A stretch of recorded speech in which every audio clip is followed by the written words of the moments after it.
আসসালামু আলাইকুম। আবারও চলে আসলাম ঈদ শপিং ব্লগ ভিডিও নিয়ে।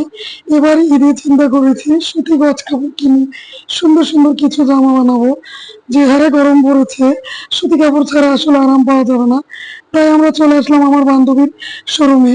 আমাদের এলাকাতেই বান্ধবীর শোরুম, এখানে খুব সুন্দর সুন্দর গজ কাপড় পাওয়া যায়।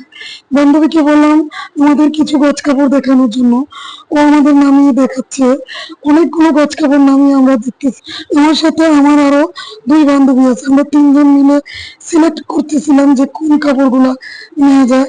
আসলে সবগুলা কাপড়ই অনেক সুন্দর, ভালো লেগেছে। এখান থেকে কিছু কাপড় আমি আমার মেয়ে ও আমার জন্য নিলাম। আজকের ব্লগে আসলে 2 দিনের ভিডিও আমি অ্যাড করে ভিডিও করেছি। বান্ধবী কাপড়গুলো কেটে দিচ্ছে, কাপড়গুলি নিয়ে আমরা চলে যাব বাসায়।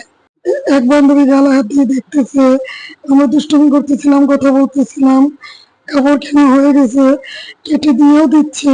এখন আমরা বাসায় চলে যাব। আজকের ভিডিওটা আসলে 2 দিনের ভিডিও অ্যাড করে আমি করেছি। আজকের মতো কাপড় কেনা শেষ। আমি এখন ওয়েট করতেছি আমার বান্ধবীর জন্য। বান্ধবী আসতেছে। আজকে আমরা রাজধানী মার্কেট টুকটাক কেনাকাটা করতে যাব। আমরা চলে যাচ্ছি, তো রিক্সা নিয়ে নিলাম। এখন আমরা রাজধানীর উদ্দেশ্যে রওনা দিয়ে দিলাম। রাস্তা অবশ্য জ্যাম আছে, আমরা জ্যামে পড়ে গেছি। জ্যামে বসে থাকতে থাকতে বৃষ্টি চলে আসলো। বৃষ্টি দিয়ে আমরা মার্কেটের কাছাকাছি চলে আসছি।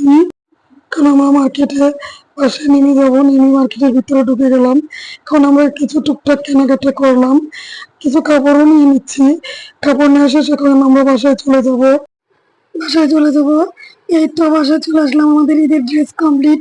এগুলো হচ্ছে মামিয়ের ঈদের ড্রেস, একেবারে সিম্পল এবং সুতি, যাতে গরমে শান্তি পাই এরকম কিছু ড্রেস বানিয়েছি। আপনাদের কাছে কেমন লাগলো বলবেন। আল্লাহ হাফেজ।